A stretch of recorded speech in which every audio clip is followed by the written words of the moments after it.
안녕하세요. 저는 숙명여자대학교 심리치료대학원 놀이치료학과에서 겸임교수로 있는 유재령입니다.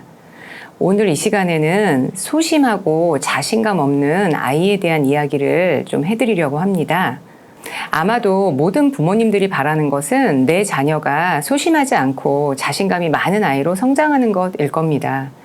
내 자녀가 당당하고 자신감 있는 모습으로 성장하면서 유치원이나 학교에 잘 적응해 가길 바라시죠. 자, 그렇다면 당당한 것은 어떤 것일까요? 목소리가 크고 자기 할 말들만 많이 하면 당당한 것일까요? 그건 겉모습일 뿐이죠. 더 중요한 건 아이 마음속에서 세상을 살아나갈 내적 힘들을 키워가는 것이니까요. 당당하다는 건 자기다움을 떳떳하게 드러낼 수 있는 상태라고 제가 말씀드릴 수 있을 것 같아요. 자신이 뭘 좋아하는지, 뭘 잘할 수 있는지, 가끔은 자신이 어떤 실수를 하는지도 드러낼 수 있는 아이, 살아가면서 느끼는 기분들, 떠오르는 상상, 그리고 풍부해지는 지식과 정보를 적절히 드러낼 수 있는 아이, 나를 낮추지도 않고 과하게 잘난 척하지도 않고 자기 나이만큼의 생각과 행동을 할 줄 아는 아이. 자기 자신에게 떳떳한 아이는 다른 사람을 적절히 관찰할 줄 알고 다른 사람의 말을 경청할 줄 알죠. 그래서 부모님의 말씀과 선생님의 가르침을 이해해 보기도 하고 그것을 자신의 생각으로 더 풍부하게 발전시키고 고민해 보면서 적용할 줄 아는 아이라고 말씀드릴 수 있어요. 친구들의 놀이를 관찰할 줄 알고 거기서 자신의 아이디어를 내놓을 줄 알고 친구와 의논할 줄 아는 아이, 친구의 절망에 잠시 친구를 보듬어 줄 수 있는 아이, 또 뭔가 해결할 일이 있을 때 어떤 방법이 필요한지, 어떻게 대처할지를 스스로 떠올려 볼 수 있는 아이. 아마 이런 아이들이 당당하고 소심하지 않으면서 자신감 있는 아이가 아닐까요? 결국 소심하지 않고 당당한 아이는 자신감 많은 내적 상태를 키워가게 되겠죠.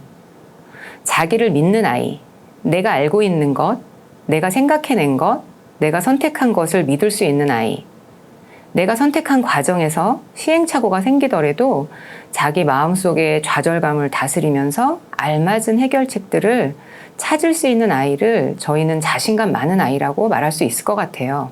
그런데 아이가 자신을 믿을 수 있으려면 누군가 나를 믿어준 경험, 그리고 내가 선택하고 해결해보면서 극복해본 경험들이 필요하겠죠. 당당하고 자신감 많은 아이로 성장해 가려면 어떤 방법이 필요할까요? 부모가 자녀에게 너 당당해져, 너 자신감을 가져봐 라고 말해준다 해서 아이가 당당하고 자신감 많은 내적 상태와 태도를 키워갈 수 있을까요? 자녀의 당당함과 자기 확신감은 몇 마디 지시적인 말로 키울 수 있는 게 아니겠죠. 첫 번째 방법으로는 제가 이렇게 말씀드릴 수 있을 것 같아요. 희망을 갖도록 해주세요. 아주 갓난아기 시절 엄마를 믿어봤던 아이는 아마도 자기를 믿는 마음도 키워갈 거라 생각합니다. 아이가 나의 중요한 사람을 믿어봤고 나를 믿어봤던 아이는 괜찮은 일이 일어날 거야 라는 긍정적인 예측을 많이 할 수 있게 되죠. 두 번째로는 부모가 아이를 믿어주세요. 부모가 자녀를 믿어본다는 게 쉬울 것도 같지만 참으로 어려운 일일 겁니다. 예를 하나 들어볼게요. 돌된 아기가 걷기 연습을 한다고 상상을 해보면 부모는 걷기 연습을 하는 아주 어린 아기가 넘어질지도 몰라. 아이고, 넘어지면 어떡하지? 라고 걱정을 하면서 그 아기를 믿지 못하는 마음이 들었다가도 그래, 결국 넘어지지 않는 방법을 찾을 거야. 저렇게 한 발짝 한 발짝 떼다 보면 점점 더 잘 걷는 방법을 알게 될 거야 라고 그 어린아기를 믿어주고 격려해주게 됩니다. 또 다른 예를 하나 들어보자면요. 한글을 막 배워보려고 흥미를 가진 한 6세 반 정도, 유치원 어린이집에 6세 반 정도 다니는 자녀를 엄마가 보면서 얘가 아직 글자를 헷갈리는구나. 계속 틀리게 쓰면 어떡하지? 방향을 바꾸면 안 좋다던데.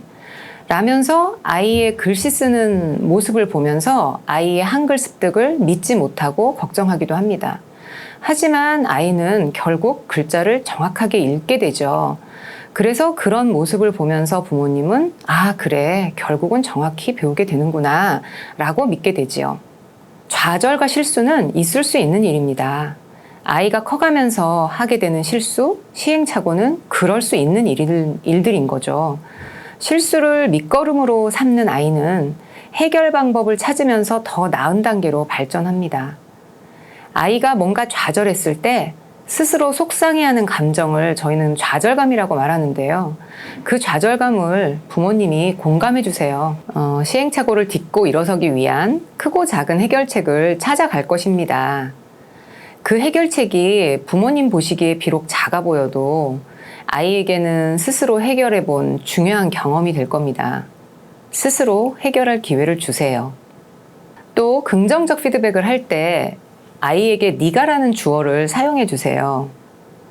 엄마가 하라는 대로 해봐 라는 말보다 네가 뭐뭐 하는 방법을 찾았구나 라고 격려해 주세요. 그리하면 아이 마음에서 자부심이나 자신감이 훨씬 더 잘 자라날 겁니다. 또 다른 방법으로는 아이가 해낸 만큼 작은 격려를 해주시는 방법입니다.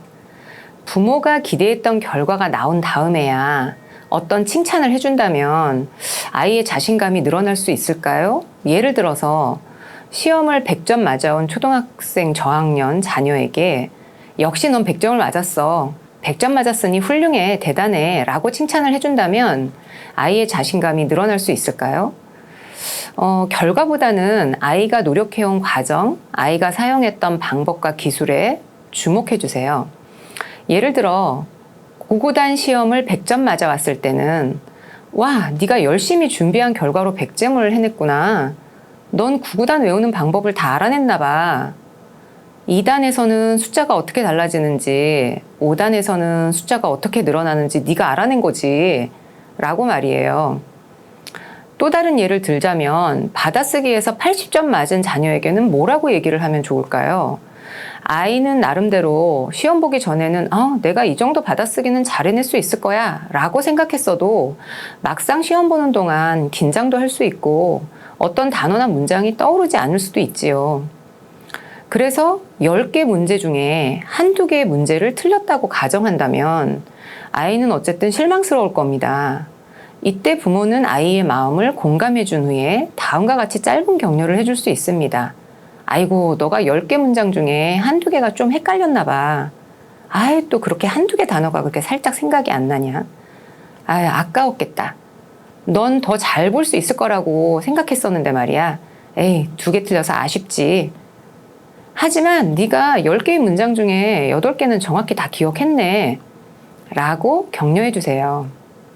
자, 아이가 당당해지고 자신감이 많으려면 아이가 스스로 살아가면서 해야 될 많은 일들이 있습니다. 그거를 적절히 거리를 두고 지켜보시면서 관심을 가져주시기도 하고 관심을 조금 놓아주시기도 하고 공감과 격려를 해주신다면 아이들이 소심한 마음을 많이 줄이면서 당당하고 자신감을 키워갈 수 있는 아이로 성장할 수 있을 겁니다. 네, 이것으로 소심하고 자신감 없는 아이에 대한 이야기를 마치겠습니다. 감사합니다.